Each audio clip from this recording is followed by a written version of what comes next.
trailer or motorhome? If you're asking that question, you're in good company. We spent over 20 years RVing, first with a fifth wheel, then a horse trailer with a living quarters, and now we're rolling in a motorhome. And let me tell you, every RV comes with its own adventures, its own surprises, and some good and some hilarious. Today, we're diving into the deep world pros and cons of both, so you can hit the road with a lot less surprises. Let's get started. And don't forget to drop a comment. Are you team trailer or team motorhome?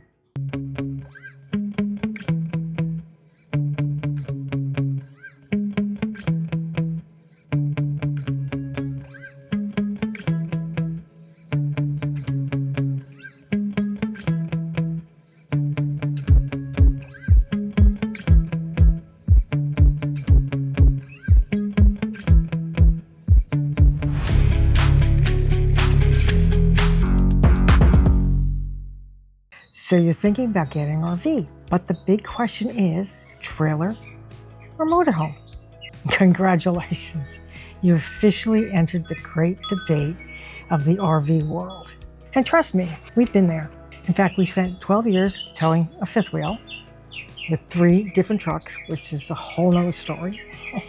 And another 6 years hauling around a horse trailer with living quarters, sometimes with the horses and sometimes without. We didn't graduate to a motorhome until just 3 years ago. And honestly, I think we finally got it right, but there's a twist. First up, trailers. And that covers everything that you can hitch up and tow.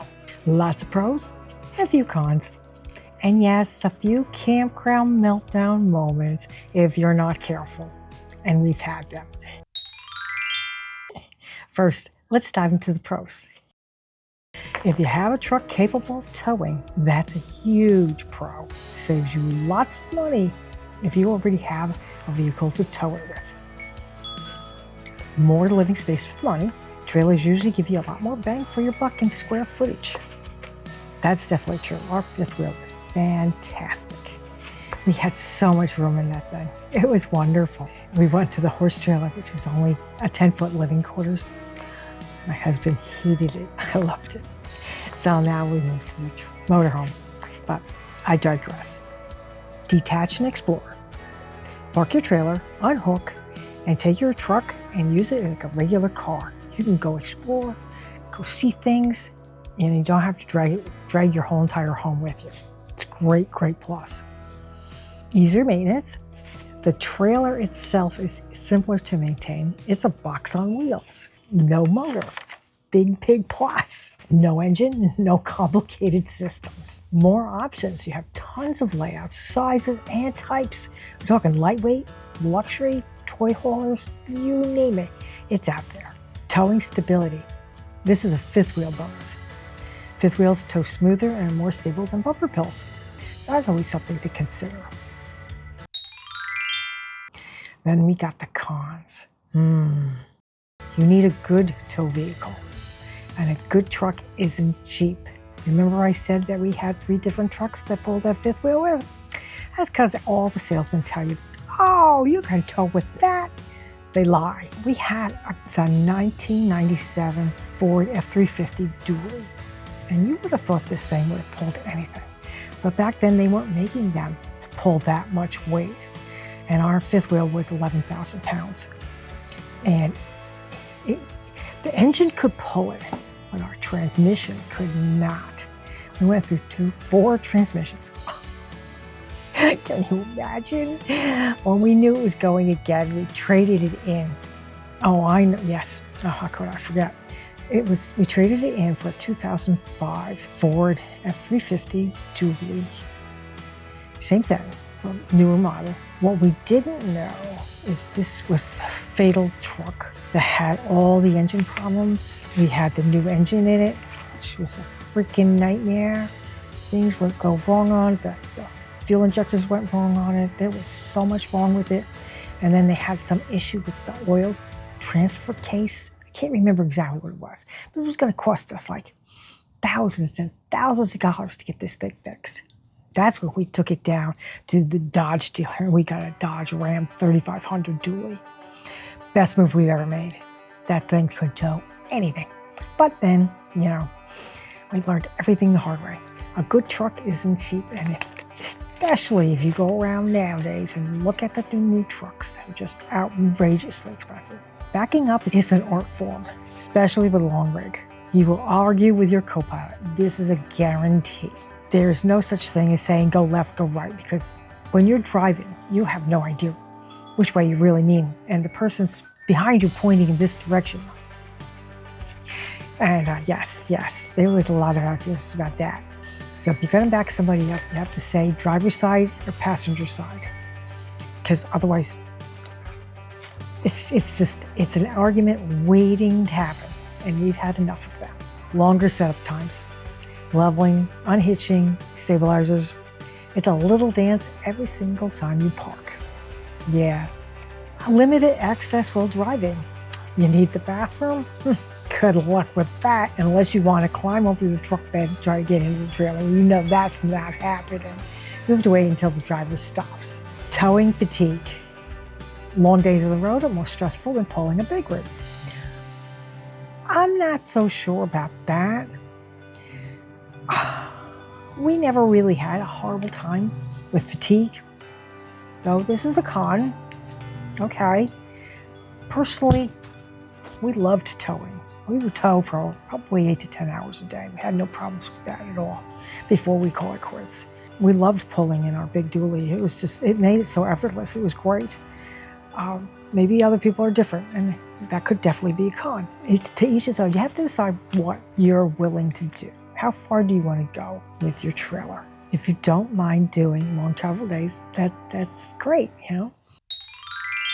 If you're not going to go for a trailer, if you think about going for a motorhome, the pros of getting a motorhome versus anything that has a motor in it, whether it's a Class B van, a Class C, Class A, doesn't matter.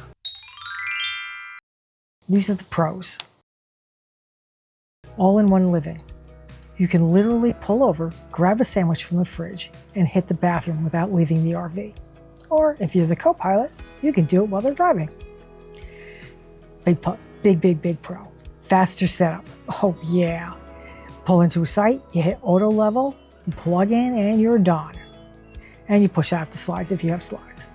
But super easy. Easier to drive once you get over the size.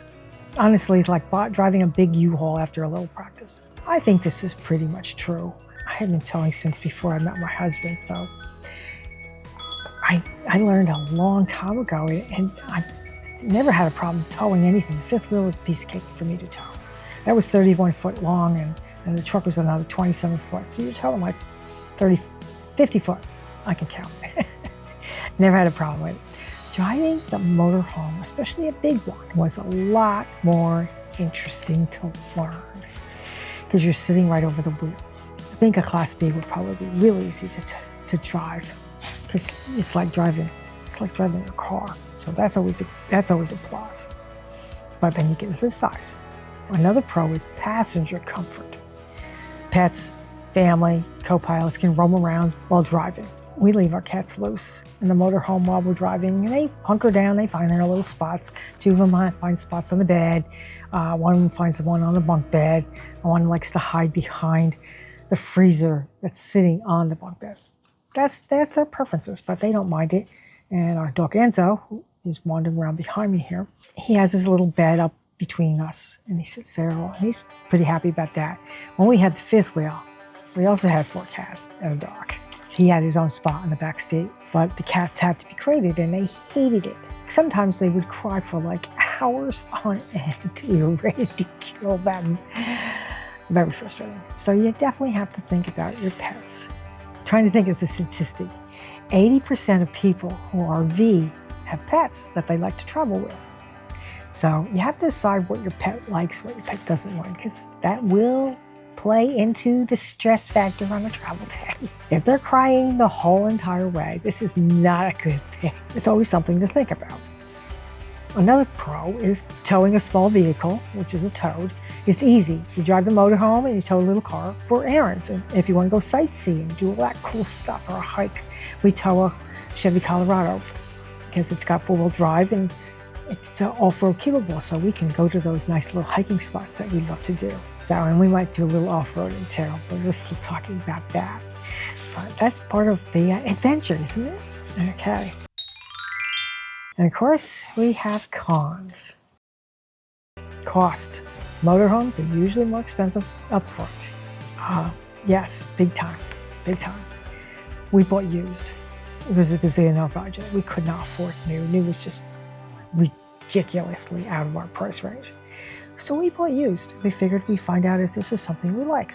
And we'll go from there. But we've had it for almost 5 years now. 3.5, 4. Actually, 4.5 years. We've had it for 4.5 years now, and we really, really like it. We're just going to keep improving the one we have for now. More systems to break. You could have the engine, the transmission, hydraulic jacks. It's a house and vehicle combined. That could be a little tricky if something major breaks down and they have to take it into the shop and you can't be with that. That could be a whole nother cost. But so far, with things that have broken down, we've been able to stay in the motorhome and actually sometimes watch them while they fix it so we get an idea of how to fix it. Like our slide broke. Well, we would never be able to fix that ourselves, but at least we got to see what was involved in fixing it. So that was always a plus. Maintenance can hurt. Oh, yeah. Oil changes, tire replacement, huge. It's got 6 really big tires. Yeah, that's an expensive little thing. Engine repairs, they're bigger jobs and bigger bills. When it breaks, you both lose. If your motorhome's in the shop, you lose your house and you lose your wheels. That's why it's good to have it towed. Because then if it's in the shop, at least you can take your towed and you can drive it to a hotel or a motel or someplace, so you can stay. Of course, if you have pets, that's a whole nother thing. But there's more and more hotels that allow pets now, so that's not as bad as it could be. But yeah, that's always the ugly, ugly part. Gas mileage, they don't exactly sip fuel gently. It's like a full-on chug. Yeah, if we're towing the towed, we get like 6.4 miles per gallon. Yeah, it's just, yeah. Though, when we had our dually was a diesel, and we were towing that 5th wheel, I'm trying to think, we were getting 11 miles per gallon then too. It wasn't really very, very good. But it was a good sized 5th wheel. It was that 11,000 pound 5th wheel. So the smaller your trailer you pull, the better gas mileage you get.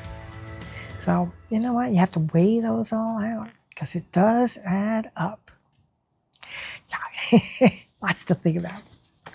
Honestly, both options are awesome. It really depends on your lifestyle. Are you a weekend warrior who wants flexibility? A trailer might be perfect. Are you ready for long road trips, quick stops, and an all-in-one convenience? Then motorhome life might be calling your name.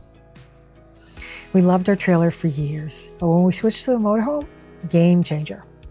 Less arguing in campgrounds. Trust me, it was ugly at times. More time enjoying where we were. Big time. If you're shopping now, I want to know, which one are you leaning towards? Trailer, motorhome? Are you still deciding? Drop a comment below. I'd love to hear your story, your crazy questions, and even your backing up horror stories. Trust me, we've been there. Let me know if you like this. If you like this video, give us a thumbs up.